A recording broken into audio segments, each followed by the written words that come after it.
मध्य प्रदेश की राजधानी भोपाल में बेहद पॉश माने जाने वाले रोहित नगर इलाके में एक लूट की असफल कोशिश को अंजाम दिया गया है।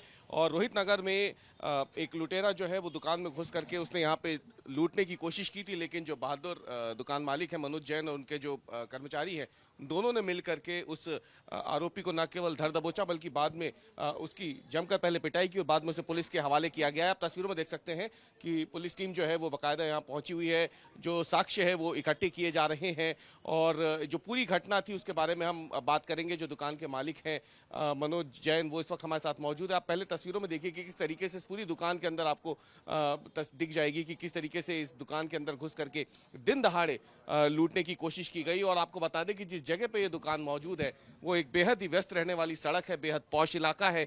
और अगर तस्वीरों में आप देखें तो आपको दिखाएंगे कि कैसे यहाँ पे इस पूरी दुकान के ठीक बाहर आपको तमाम लोग दिख जाएंगे और ये पूरा बाजार है और बाजार के भीतर बिल्कुल एकदम मेन रोड पे दिन दहाड़े इस घटना को अंजाम दिया गया। रोहित जैन इस वक्त हमारे साथ मौजूद है। इस पूरी लूट की घटना के दौरान देखो घायल भी हो चुके हैं, इन्हें चोट भी आई है क्योंकि जो आरोपी है उसने एक हवाई फायर किया और बाद में उसी पिस्टल से इनको चेहरे पे भी मारा था। मनोज जी, क्या हुआ था पूरा घटनाक्रम, कैसे आपको लगा कि इसकी नीयत में खोट है?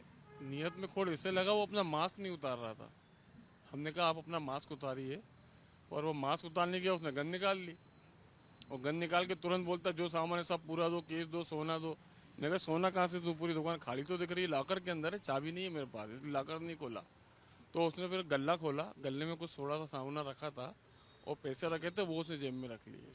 और उतनी देर में बात करते करते मैं आगे बढ़ रहा था, मुझसे बोला था आगे मत आओ मैं मार दूंगा, पर मेरे आगे बढ़ने के कदम तो उसने फायर कर दिया। और वो मेरी किस्मत थी कि मुझे कुछ हुआ नहीं और या गोली चली नहीं जो भी रहा, पर फायर हुआ था। उतनी देर के मूवमेंट में मैंने उसे पकड़ लिया और पकड़ के उसी की गन से उस पर मैंने वार किया और मेरा सहयोगी जो मेरा कारीगर अंदर बैठा हुआ था उसने भी उसे पकड़ लिया। फिर हम दोनों ने पकड़ के पहले तो हाथापाई हुई, जब उसको हमने कंट्रोल कर पाए, जब हमने पुलिस को बुला लिया और पुलिस के सुपुर्द कर दिया। तो आप दोनों ने ही उसे अकेले अपने उस पर काबू किया, आस पड़ोस के लोग भी था? नहीं, आस पड़ोस सबसे मतलब एक दुखद और दयनीय बात यह कि हमारे बगल में काम चल रहा है, 4-5-6 वर्कर्स थे, सब यहाँ खड़े थे, देख रहे थे अंदर हो रहा है, लेकिन किसी को ये समझ में नहीं आ रहा कि क्या हो रहा है। एक व्यापार होना अपनी चीजें, हाथ पे चलना अपनी चीजें, पर आवाज भी दे रहे पर कोई ना सुन रहा ना कोई देख रहा।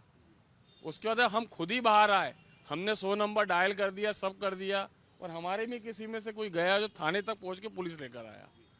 अच्छा, जिस वक्त वो आप वो दुकान में दाखिल हुआ, क्या अकेला ही था? आपको पूरा यकीन है कि आपको लगता है कि बाहर और कोई भी मौजूद था उस वक्त? इसके बारे में बोलना इसलिए मुश्किल है कि हमारी मानसिकता कुछ ऐसी थी नहीं। वो आया, हमने ग्राहक समझा पहले, लेकिन जनरली आया तो होगा, नहीं तो अकेले यदि वो घटना कर लेता तो भगता कैसे?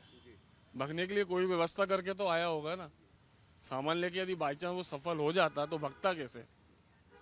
क्या पहले भी, इससे पहले वो इस तरीके का कोई शख्स आपकी दुकान में आया था, उसने रेकी वेकी की हो या बस क्योंकि सीधे दुकान में घुस गया, या फिर उसने पहले भी सीधे दुकान पे आया, अंदर आया? इसके पहले कभी देखा ना कभी जाना उसको। पुलिस कितनी देर में आ गई? पुलिस को तो टाइम लगा सर बहुत। ये गया था लेने पुलिस को तो हाँ, ये गया था थाने लेने, माने पुलिस के नंबर ही नहीं लग रहे थे, कोई लगा लगा के परेशान। मैं उसी से मार रहा, उसी हाथ से फोन लगा रहा, उसी से सब कर रहा, पर कुछ नहीं हो पा रहा था। प्रदेश की राजधानी है भोपाल और जिस जगह पे आपकी दुकान है बहुत ज्यादा व्यस्त रहने वाला ये इलाका है। खासतौर से अगर हम बात करें तो इस वक्त भोपाल में सबसे ज्यादा इन्वेस्टमेंट हो रहा है अगर जमीनों पे तो इसी एरिया में हो रहा है, दक्षिण भोपाल में, साउथ भोपाल में। वहां पे इस तरीके की घटना हो जाना, ये सर बड़ी अशोभनीय मैटर है। कितना बगल में थाना होने के बाद और इतना चलती रोड होने के बाद भी इतनी हिम्मत हो गई कि चलते मार्केट में, चलते माहौल में भी वो इतनी गन दिखा के कार्रवाई करना चाह रहा था। वो तो वक्त का साथ हमारा मिल गया कि हमने कुछ एक्शन ले पाए, नहीं तो वही एक्शन ले जाता। क्या लग रहा है सुरक्षा को लेकर आप लोग कितने आश्वस्त हैं अपनी सुरक्षा को लेकर के? पॉश मार्केट में व्यस्त सड़क पे दुकान लेके बैठे? नहीं सर, हम लोगों को तो सुरक्षित होने के साथ साथ पुलिस को भी थोड़ा ध्यान देना चाहिए कि वो इस तरह की गतिविधि और एक्शन पे थोड़ा ध्यान रखे। यदि हम एक्शन लेने में सक्षम नहीं होते या अलर्ट नहीं होते तो आज घटना घटित हो ही गई होती और शायद मेरी अंत्येष्टि की तैयारी हो रही होती। गोली लग गई होती तो अंत्येष्टि ही होनी थी। लेकिन बहादुरी से, मनोज जैन की बहादुरी थी, उनके कर्मचारी की बहादुरी थी कि ये जो लूट की कोशिश है वो नाकाम रही। और इस बेहद व्यस्त इलाके में जब ये लूट हुई तो जाहिर सी बात है कई सवाल भी खड़े हो रहे हैं, लेकिन अब जो है आप देख सकते हैं पुलिस जो है वो यहाँ पे मौजूद है और तमाम साक्ष्य इकट्ठा करने की कोशिशें जो हैं वो की जा रही हैं। और फिलहाल जो आरोपी है उसे पुलिस ने गिरफ्त में ले लिया है और उससे पूछताछ कर रही है और अब ये पता लगाने की कोशिश कर रही है कि इस वारदात को अंजाम देने के लिए क्या वो अकेला यहाँ पे मौजूद था या फिर कोई और भी था जो बाहर मौजूद था लेकिन उस पर किसी की नजर नहीं गई। कैमरामैन अमरीश के साथ अवीश पाल सिंह, भोपाल, आज तक।